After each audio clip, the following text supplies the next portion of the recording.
بسم اللہ الرحمن الرحیم۔ السلام علیکم۔ کہتے ہیں کسی جگہ ایک شخص رہتا تھا جس کے 3 بیٹے تھے۔ اس شخص نے اپنے ان تینوں بیٹوں کے نام عبداللہ رکھے ہوئے تھے۔ دن گزرتے رہے حتیٰ کہ اسے مرض الموت نے آن لیا۔ اس نے اپنے تینوں بیٹوں کو بلا کر وصیت کی کہ عبداللہ کو وراثت ملے گی، عبداللہ کو وراثت نہیں ملے گی اور عبداللہ کو وراثت ملے گی۔ اس کے ساتھ ہی اس کی روح قبض ہو گئی۔ یہ خود تو فوت ہو گیا مگر اپنے بیٹوں کو حیرت میں ڈال گیا کہ کیسے فیصلہ کریں، کن 2 عبداللہ کو وراثت ملے گی اور کس ایک کو نہیں ملے گی۔ تینوں نے فیصلہ کیا کہ شہر جا کر قاضی سے اپنا مسئلہ بیان کریں اور اس سے کوئی حل مانگے۔ تینوں اپنے زاد راہ کے ساتھ شہر کے لیے عازم سفر ہوئے۔ رستے میں انہوں نے ایک ایسے شخص کو دیکھا جو اپنی کسی گمشدہ چیز کو تلاش کرتا پھرتا تھا۔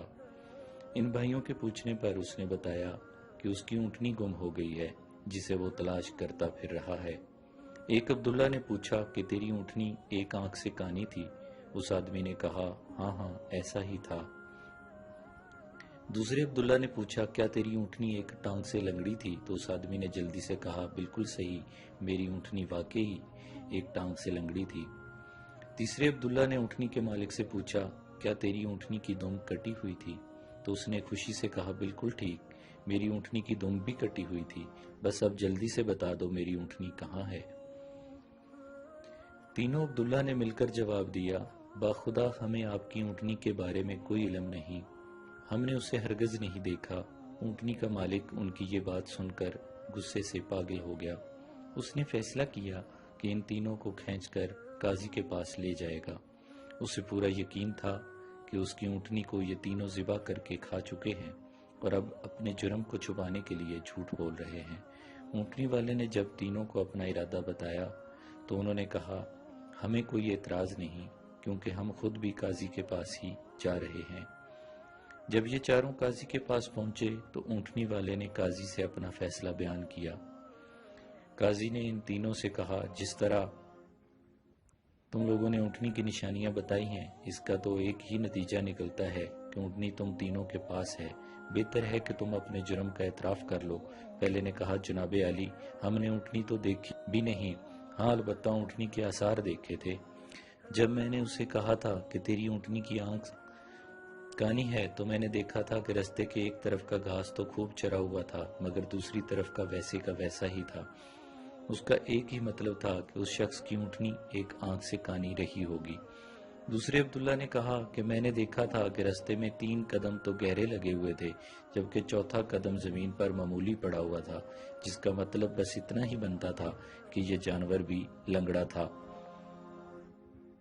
تیسرے عبداللہ نے کہا اونٹ جب راہ چلتے ہوئے اپنا گوبر گراتے ہیں تو دم سے ادھر ادھر بکھیرتے ہیں، جبکہ ہم جس راہ سے آئے تھے وہاں پر گوبر ایک ہی لائن میں سیدھا گرا ہوا تھا، جس کا ایک ہی مطلب ہو سکتا ہے کہ اونٹنی کی دم کٹی ہوئی ہے جو اپنا گوبر دائیں بائیں نہیں پھیلا پائی۔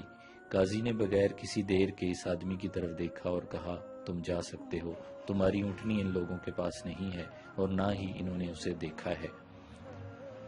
اونٹنی والے شخص کے جانے کے ان تینوں بھائیوں نے قاضی سے اپنا قصہ بیان کیا، جسے سن کر قاضی بہت حیران ہوا۔ ان تینوں سے کہا کہ تم آج کی رات مہمان خانے میں ٹھہرو، میں کل تمہیں سوچ کر کوئی حل بتاؤں گا۔ یہ تینوں مہمان خانے میں جا کر ٹھہرے تو انہوں نے محسوس کیا کہ ان کی نگرانی کی جا رہی ہے۔ کچھ دیر کے بعد ان کے لیے کھانا لایا گیا جو گوشت کے پکے ہوئے سالن اور روٹیوں پر مشتمل تھا۔ پہلے نے کھانے کو دیکھتے ہی کہا یہ سالن کتے کے گوشت کا بنا ہوا ہے۔ دوسرے نے کہا روٹیاں جس عورت نے پکائی ہیں وہ حمل کے ساتھ اور پورے دنوں سے ہے۔ تیسرے نے کہا یہ قاضی حرام کی اولاد ہے۔ بات قاضی تک جا پہنچی۔ اس نے تینوں کو دوسرے دن اپنی عدالت میں طلب کیا اور تینوں سے مخاطب ہو کر کہا تم میں سے کس نے کہا تھا یہ کتے کا گوشت پکا ہوا ہے؟ پہلا بولا میں نے کہا تھا۔ قاضی نے باورچی کو بلوا کر پوچھا تو اس نے اعتراف کیا کہ پکانے کے لیے کچھ نہیں تھا، تو اس کو شرارت سوجی اور اس نے کتا مار کر اس کا گوشت پکایا اور ان کو کھلانے کے لیے بھجوا دیا۔ قاضی نے پہلے سے پوچھا تمہیں کیسے پتہ چلا یہ کتے کا گوشت ہے؟ تو اس نے بتایا گائے، بکری یا اونٹ کے گوشت کے نیچے چربی لگی ہوتی ہے، جبکہ یہ سارا چربی نما تھا جس کے نیچے کہیں کہیں گوشت لگا ہوا تھا۔ قاضی نے کہا، تم وہ عبداللہ ہو جس کو اپنے باپ کے مال سے وراثت ملے گی۔ قاضی نے دوبارہ ان سے مخاطب ہو کر پوچھا، کس نے کہا یہ روٹیاں ایسی عورت نے بنائی ہیں جو 9 ماہ کے حمل کے ساتھ اور اپنے پورے دنوں سے ہے؟ جواب میں دوسرے نے کہا، میں ہوں جس نے یہ کہا تھا۔ قاضی نے پوچھا، تمہیں کیوں کر یہ لگا؟ تو اس نے کہا، میں نے دیکھا روٹیاں ایک طرف سے پھولی ہوئی اور خوب پکی ہوئی ہیں اور دوسری طرف سے کچی اور موٹی رہ گئی ہیں۔ میں نے اس سے یہی اخذ کیا کہ روٹیاں بنانے والی خاتون ایسی ہے جس سے تکلیف کے مارے زیادہ جھکا نہیں جا رہا اور وہ سامنے کی چیز بھی نہیں دیکھ پا رہی، جس کا مطلب یہی بنتا ہے کہ عورت حاملہ ہے اور روٹیاں بنانے میں تکلیف محسوس کرتی ہے۔ قاضی نے اس دوسرے سے کہا کہ تم وہ عبداللہ ہو جسے اس کے باپ کے ترکہ سے وراثت میں حصہ ملے گا۔ پھر قاضی نے تینوں سے مخاطب ہو کر پوچھا، یہ کس نے کہا تھا کہ میں ولد الحرام ہوں؟ تیسرے نے جواب دیا کہ یہ میں نے کہا تھا۔ قاضی اٹھ کر اندر گیا اور اپنی ماں سے پوچھا، کیا یہ سچ ہے کہ وہ حرامی ہے؟ تو اس کی ماں نے کہا، یہ سچ ہے، تم حرام کے ہو۔ قاضی نے واپس آ کر اس تیسرے عبداللہ سے پوچھا، تمہیں کیوں کر معلوم ہوا میں حرامی ہوں؟ تو اس نے جواب دیا، اگر تم حلالی ہوتے تو مہمان خانے میں ہم پر نگران مقرر کرتے، نہ ہی کتے کا گوشت پکوا کر ہمیں کھانے کے لیے بھجواتے اور نہ ہی کچی روٹیاں کسی مظلوم عورت سے بنا کر ہمیں کھلواتے۔ قاضی نے اسے مخاطب کرتے ہوئے کہا کہ تم وہ عبداللہ ہو جسے اس کے باپ کے مال سے ورثہ نہیں ملے گا۔ تیسرے نے حیرت کے ساتھ قاضی کو دیکھا اور پوچھا، مگر ایسا کیوں؟ قاضی نے کہا، کیونکہ ایک حرامی ہی دوسرے والد الحرام کو ٹھیک ٹھیک پہچان سکتا ہے، اور تم بھی میری طرح حرام کی اولاد ہو۔ وراثت پانے والے دونوں عبداللہ اپنی ماں کی طرف لوٹے اور دریافت کیا کہ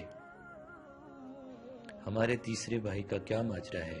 تو ان کی ماں نے کہا، تمہارا باپ ایک بار صبح کی نماز پڑھنے مسجد گیا تو اسے دروازے پر رکھا ہوا پایا تھا، اسے گھر لایا، اس کا نام بھی دونوں کے جیسا عبداللہ رکھا اور اس کی پرورش کی۔ جی تو ایسی ہوتی ہیں عربوں کی حکایتیں جن میں حکمت کے موتی بھرے ہوتے ہیں۔ السلام علیکم۔